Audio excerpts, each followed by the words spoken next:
सासूसोबतच्या जुन्या आठवणी. संध्याकाळची वेळ होती. राजू कामावरून घरी आला तेव्हा सासूबाई अंगणात शांत बसल्या होत्या.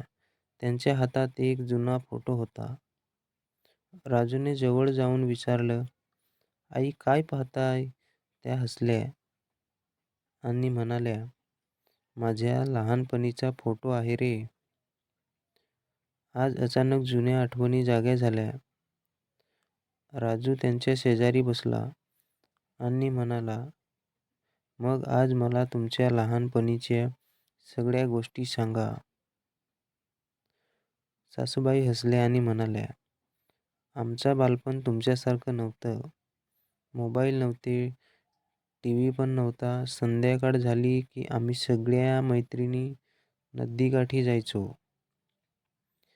झाडाखाली बसायचो आणि कितीतरी वेळ गप्पा मारायचो.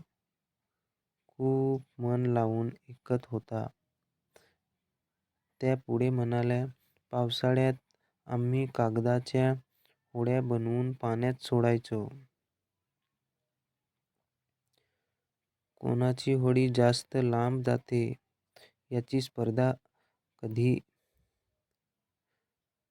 आई रागवायची, 'अंधार होण्याआधी घरी या.'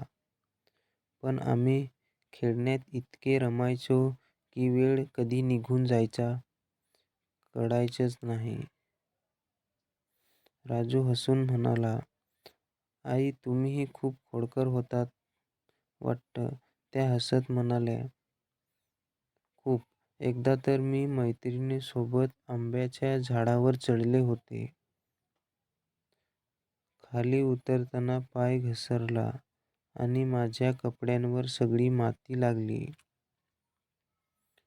घरी गेले तर आईने मला रागावलं आणि नंतर स्वतः हसत हसत माझे कपडे धुतले." हे सांगताना त्यांच्या चेहऱ्यावर बालपणीचं निरागस हसू आलं.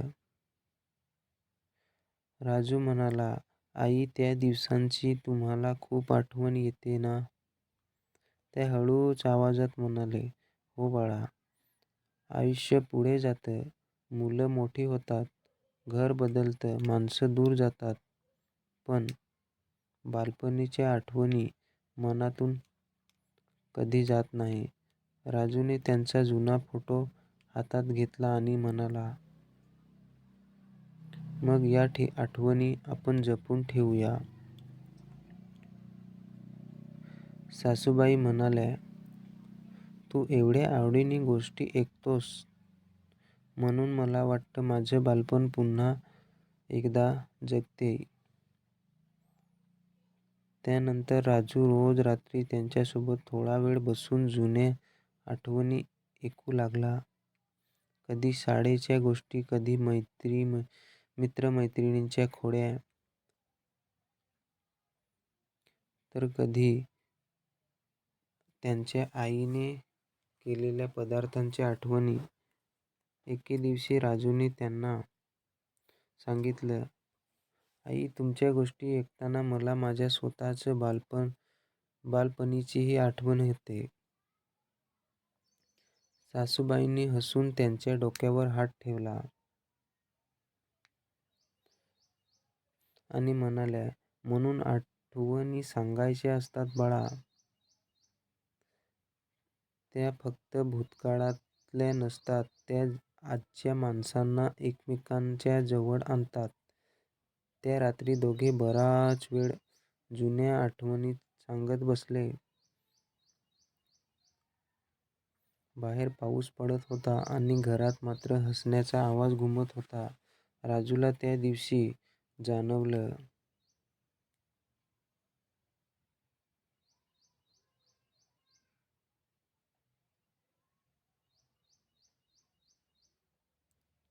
त्या रात्री पाऊस आणखी वाढला. राजू आणि सासूबाई ओसरीत बसून गरम चहा घेत होते. राजूने पुन्हा विचारलं, "आई तुमच्या लहानपणीची अजून एखाद आठवण सांग ना." सासूबाई हसल्या आणि म्हणाल्या, "एक आठवण आहे जी मी आजपर्यंत विसरली नाही. त्या सांगू लागल्या, आमच्या गावात दरवर्षी मोठी जत्रा भरायची. आम्ही सगळ्या मैत्रिणी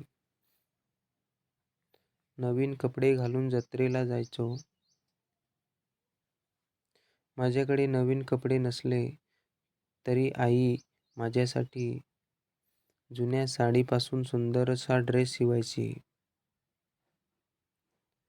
तो घातला की मला वाटायचं माझ्यापेक्षा सुंदर मुलगी गावात कोणीच नाही.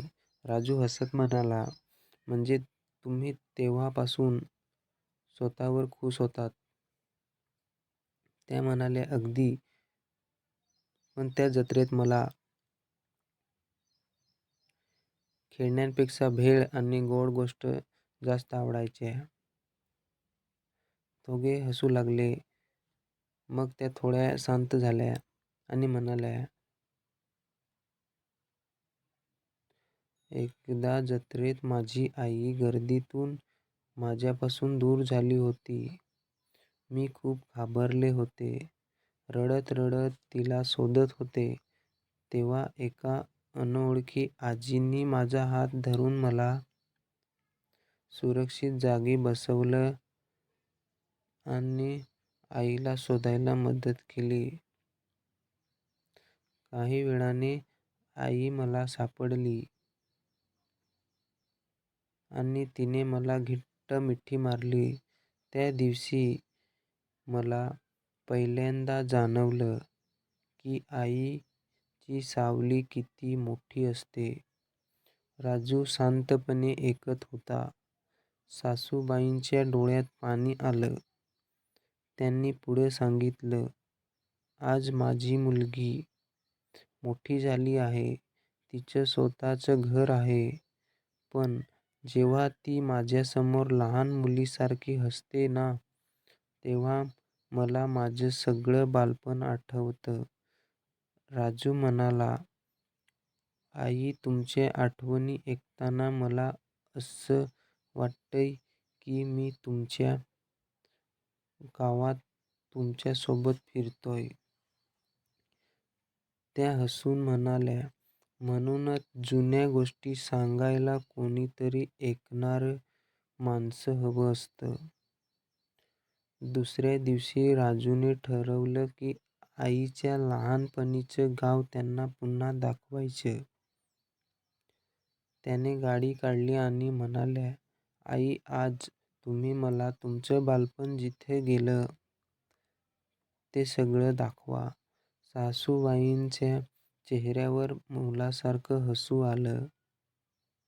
त्या म्हणाल्या, खरंच घेऊन जाणार? राजू म्हणाला, हो. तुमच्या आठवणी फक्त ऐकायच्या नाहीत, त्या जागाही पाहायच्या आहेत. आणि दोघे जुन्या गावाच्या दिशेने निघाले. रस्त्यात सासूबाई प्रत्येक वळणावर एक नवीन आठवण सांगत होत्या.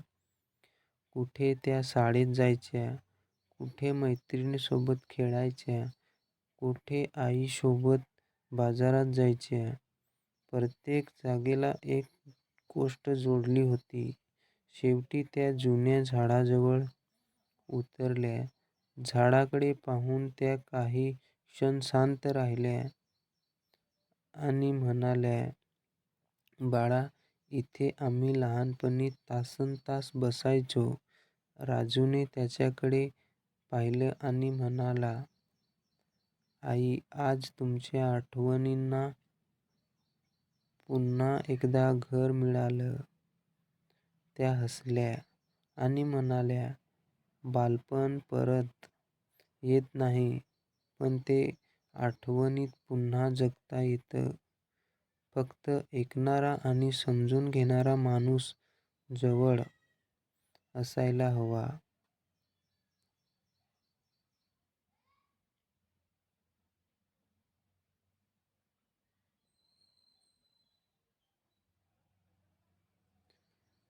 बालपणाच्या आठवणींनी सासूबाईंच्या डोळ्यात आले आनंदाश्रू. जुन्या झाडाखाली उभ्या राहून सासूबाई बराच वेळ त्या जागेकडे पाहत राहिल्या. राजूने विचारलं, आई काय आठवतंय? त्या म्हणाल्या आणि हसल्या आणि म्हणाल्या, इथेच आम्ही लहानपणी खेळायचो. कधी भांडायचो, कधी पुन्हा 5 मिनिटात मैत्री करायचो. ते दिवस किती साधे होते ना. राजू म्हणाला, आई तुम्ही मला तुमचं बालपण सांगितलं. त्यामुळे मलाही ते दिवस डोळ्यासमोर दिसत आहेत. सासूबाई म्हणाल्या, बाळा माणूस मोठा झाला की त्याच्याकडे पैसा, घर आणि जबाबदाऱ्या येतात. पण मनातलं ते लहान मुलगा कधीच मरत नाही.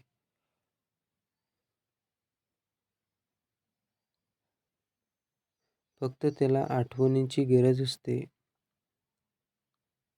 राजूने त्यांच्या जुन्या गावाचा एक फोटो काढला आणि म्हणाला, हा फोटो आपण घरी तुमच्या बालपणाची आठवण कायम राहील.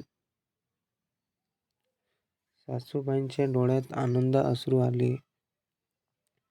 त्या म्हणाल्या, आज तू मला फक्त माझ्या गावात आणलं नाहीस, तर माझ्या बालपण पुन्हा एकदा माझ्यासमोर उभं केलंस. परतीच्या वाटेवर त्या सतत जुन्या गोष्टी सांगत होत्या आणि राजू मनापासून ऐकत होता.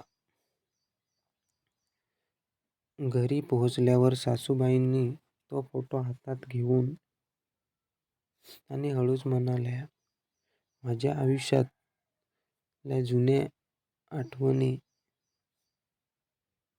जपायला मला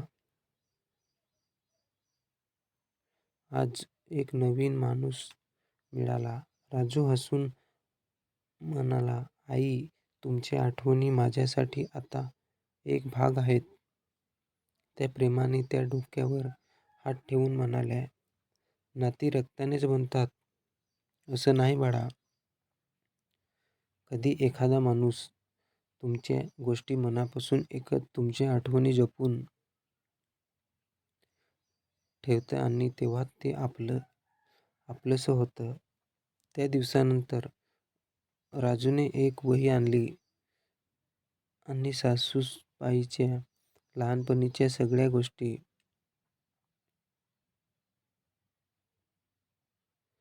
त्यात लिहून ठेवायला सुरुवात केली.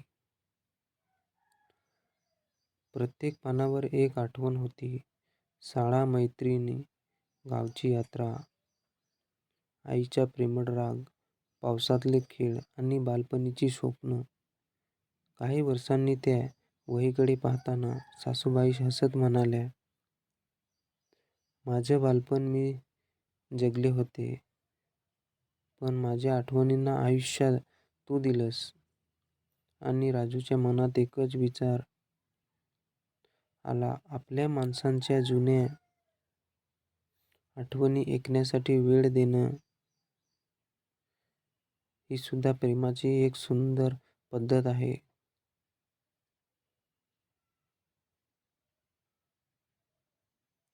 धन्यवाद मित्रांनो. हा व्हिडिओ तुम्हाला कसा वाटला नक्की तुम्ही कमेंट करून सांगा. पहिल्यांदा मी व्हॉइस ओव्हर करून व्हिडिओ बनवत आहे.